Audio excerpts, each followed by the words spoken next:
Evangelho de Jesus, conforme escreveu Mateus capítulo 27, verso de número 3, diz: então Judas, o que o traíra, vendo que Jesus foi condenado, trouxe arrependido as 30 moedas de prata aos príncipes dos sacerdotes e os anciãos, dizendo: pequei, eu traí sangue inocente. Eles, porém, disseram: o que nos importa? Isso é contigo. E ele, atirando para o templo as moedas de prata, retirou-se e foi se enforcar. Essa talvez é a pior história da Bíblia, porque é a história que revela alguém que Jesus amou durante 3 anos, cuidou. É o final de alguém que jogou tudo fora e traiu Jesus. E a traição, ela é dolorida porque ela é episódios seguidos de mentira, de esconder aquilo que estava sendo feito, de comunhão onde já não havia mais comunhão. Eu aprendi desde sempre a não gostar da figura de Judas, porque nós todos, quando lemos de Judas, principalmente no Novo Testamento, quando se fala de Judas, aquele que traiu Jesus. Então a gente não consegue desenhar uma boa imagem de Judas, porque aquilo que ele fez no final arrebentou com tudo aquilo que ele fez no começo. Judas pode até ter sido um bom discípulo, mas porque ele traiu, ninguém sabe. Isso já nos diz que nós não seremos lembrados pela forma que nós começamos, nós sempre vamos ser lembrados pela forma que terminamos. E a forma que Judas terminou foi exatamente essa que eu li. Ele terminou traindo sangue inocente. Ele andou com um amado e não o amou.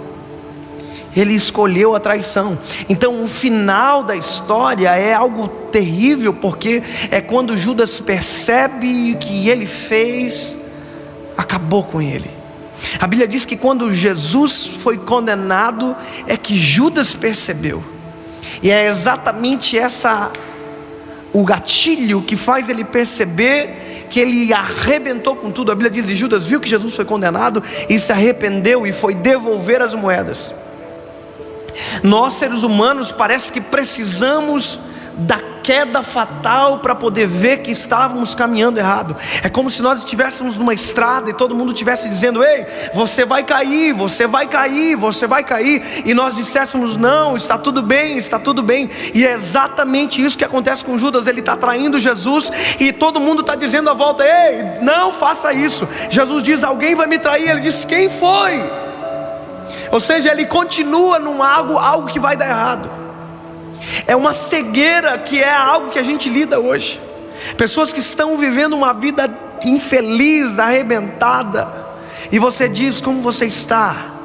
E a pessoa diz: está tudo bem. Porque a cegueira é isso. Todo mundo percebe que está algo errado, só quem está cego diz que não. Uma vez alguém disse que quem tem bafo não sabe. Eu achei interessante, porque quem tem bafo não sente, mas quem está perto diz: ei, você está com bafo. E pior é as pessoas que não conseguem dizer, porque fazem caras e bocas, mas não têm coragem de dizer o porquê. Judas teve a oportunidade de se arrepender, teve a oportunidade de voltar atrás, teve a oportunidade, mas ele está cego. E sabe como é triste lidar com gente que está cego? Eu estava alguns dias atrás ministrando em uma cidade do Brasil, e eu me lembro que um jovem me procurou dizendo: pastor David, lembra de mim do ano passado? Eu olhei para ele e disse: não lembro.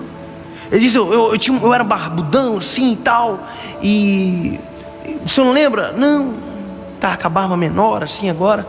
Eu falei: mas por quê? Ele falou: no ano passado, quando o senhor esteve aqui, eu estava com câncer de 27 centímetros no meu abdômen.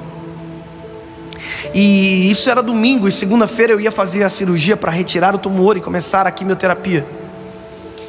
E eu disse para ele: sério, cara, e o que aconteceu? Ele disse: pois é, naquele domingo eu aceitei a Jesus como Salvador da minha vida. E eu me lembro que eu procurei o senhor no final e disse: pastor, ora por mim, porque eu creio que Jesus pode me curar e amanhã não ter nada na hora da cirurgia. E o senhor orou por mim, e aquilo fortaleceu a minha fé. E quando eu acordei na mesa de cirurgia, depois de quase 6 horas, os médicos estavam todos em volta de mim dizendo: uau, aqui no exame diz que tinha um tumor de 27 centímetros, mas quando nós abrimos você não tinha absolutamente nada. E os médicos disseram para ele: olha, nós tiramos a tua apêndice para justificar a anestesia, a abertura, porque nós tínhamos que fazer alguma coisa, mas você não tem câncer. Quando ele me disse isso, eu comecei a chorar e glorificar a Deus, porque nós servimos um Deus que ainda faz milagres extraordinários. E quando eu ouvi isso dele, eu abracei ele, chorei com ele. E eu estou descendo do púlpito, uma mãe me procura e diz: pastor, há uma menina que é amiga da minha filha que veio hoje, e ela está com o câncer. Como ela me disse isso, eu disse: o quê? Eu estou com uma fé gigantesca, eu vou orar por ela e ela vai ser curada, chama ela. E aí eu fui com ela todo feliz, e quando eu vi ela, eu contei toda a história do jovem que Jesus tinha curado, e contei tudo, e feliz. E quando eu fui orar por ela, eu senti no meu coração algo muito pesado, e eu não orei por ela. Eu disse: filha, eu preciso te perguntar, você já aceitou a Cristo como Salvador da sua vida? Você já reconheceu a Cristo como Salvador da sua vida? E ela disse para mim: não. Eu disse: então essa é a oportunidade que você tem. E convidei e falei todo o plano de salvação. E quando eu disse para ela: você quer? Ela olhou para mim e disse: não. Eu fiquei impotente, porque era uma menina com câncer, ouvindo de alguém que Jesus tinha curado do câncer, vendo alguém que Jesus tinha sido curado E eu disse tudo isso para ela, e mesmo assim ela olhou para mim e disse: eu não quero esse Deus que cura as pessoas do câncer, eu prefiro o câncer, mas eu quero continuar fazendo o que eu estou fazendo. Ela disse para mim: pastor, eu não estou disposta a abrir mão das festas, eu não estou disposta a abrir mão dos meus amigos, eu não estou disposta. Eu me lembro que eu fechei os olhos e disse: Senhor, que a tua misericórdia alcance essa menina, que a tua vontade seja soberana em nome de Jesus. E aquilo arrebentou o meu coração, porque a nossa racionalidade nos faz pensar o que vem após um câncer que não é curado. Isso não é algo de desejo que eu vou dizer, isso é lógica. Daqui a alguns dias essa menina pode estar dentro de um hospital, em um estágio terminal, e ela vai chamar alguém, um pastor, e vai dizer: olha, por favor, ora por mim, eu me arrependi. E sabe o que é isso? É exatamente a postura de Judas. Quando tudo acabou, Satanás abriu os olhos dele e diz: olha o que você fez. Quando a venda dele cai, que ele viu que Jesus foi condenado, eu não sei o que Satanás contou para ele, fazendo ele pensar que Jesus não iria ser condenado.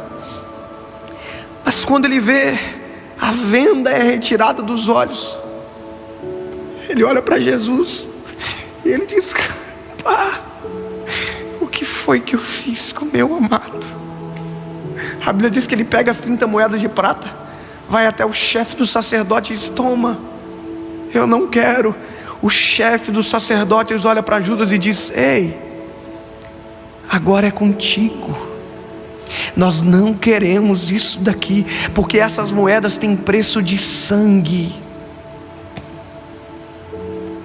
É exatamente isso que Satanás faz todos os dias com milhares de jovens.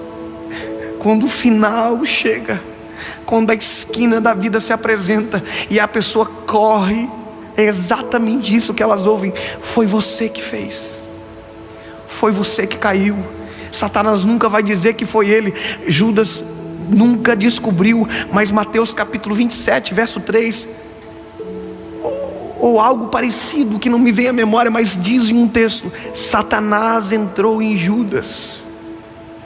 Ou seja, tudo aquilo foi algo guiado, arquitetado por Satanás, e aconteceu dentro de uma cegueira, de uma brecha aberta.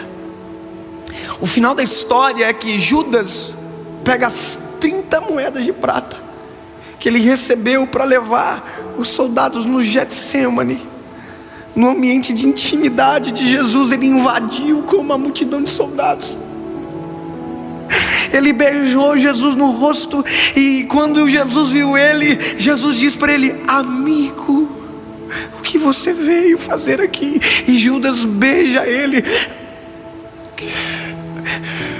A Bíblia diz que no beijo de Judas é um beijo de amor, no original é um beijo de amor. Isso significa que traição não oculta o amor, apenas divide ele.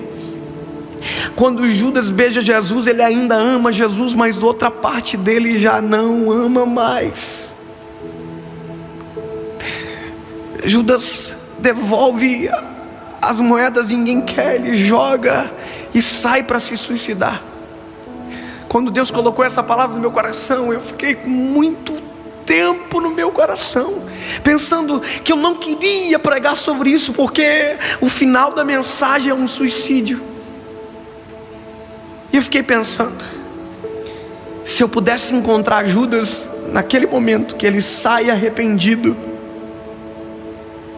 que ele joga as moedas, se livra de tudo aquilo que prendia ele, eu queria ter encontrado ele nesse momento, esse aqui. Eu encontrar ele, é loucura, mas é isso mesmo, imaginação.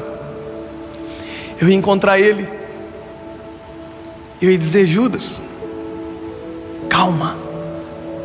Ele ia dizer: não, eu destruí a minha vida, eu estou indo me suicidar, eu acabei com tudo. Eu ia dizer: não, calma. E ele ia relutar dizendo: mas o filho do homem vai morrer porque eu traí. Eu disse: vai, mas calma. E ele ia se irritar, talvez ia dizer: por que calma? E eu ia dizer: porque se você esperar 3 dias se você esperar 3 dias, o sangue que você traiu vai te salvar. O sangue que você virou as costas vai alcançar você e vai perdoar você, e vai dar a oportunidade de você viver algo novo, porque foi por isso que ele morreu, para perdoar os traidores, para perdoar quem virou as costas para quem nunca acreditou e um dia creu e disse para ele: me salva. E o sangue dele escorreu no madeiro e alcançou todos eles, inclusive eu. Ele ressuscitou, e o terceiro dia deu chance para os traidores.